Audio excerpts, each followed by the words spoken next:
The move toward workers' compensation in America didn't really begin until 1911.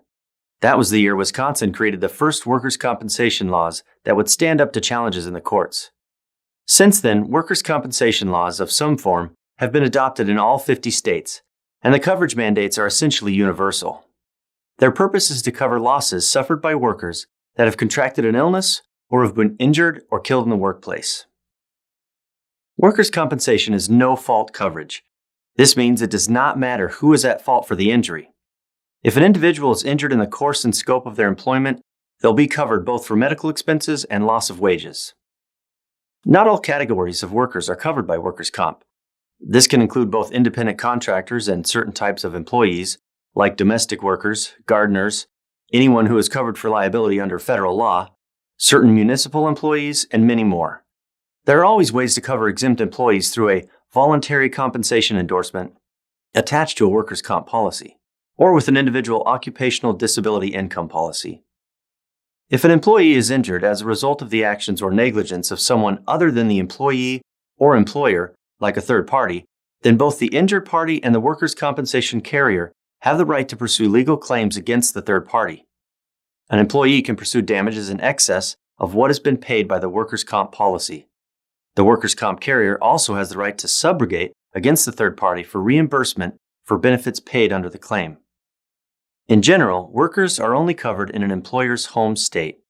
Coverage for workers in other states must be extended by endorsement or by the addition of a separate policy covering workers in that state. We reviewed the different classifications of disability.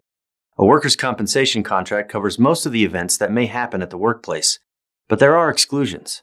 For instance, if an employee is drunk and falls down and they're injured, this typically is not covered.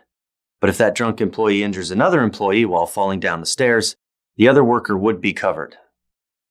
In almost all states, workers' compensation is compulsory, meaning the employer must provide coverage for its employees.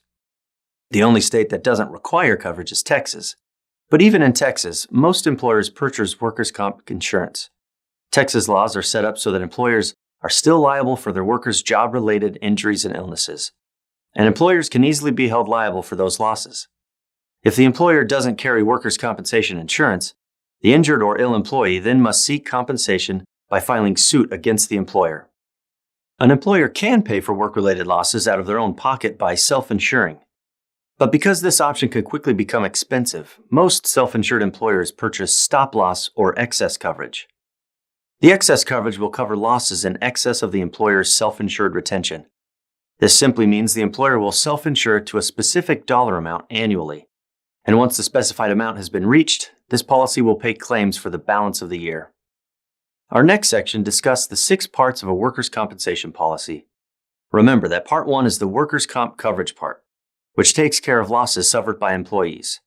And then Part 2 is the employer's liability section. This part of the policy is used when an employer is liable for a worker's loss, but the loss isn't covered by Part 1. The next parts detail common policy attributes, like coverage for other states, or the duties of a client under the policy. Part 5 goes into premium requirements and adjustments that may occur upon audit. Remember, it's critical for a company to classify employees correctly. Incorrect classifications can result in substantial differences in a premium upon audit. Keep in mind that workers' compensation premiums are based on employee classification and payroll. It's also important to remember that workers' comp premiums are estimates of what the total premium might be by the end of the policy period. Premiums and payroll will be reconciled in a year-end audit that determines what the final premium for a policy period will be. It's also possible for an employer to receive higher or lower rates at renewal of the policy. Actually, this occurs frequently through the experience modifications and merit rating concepts.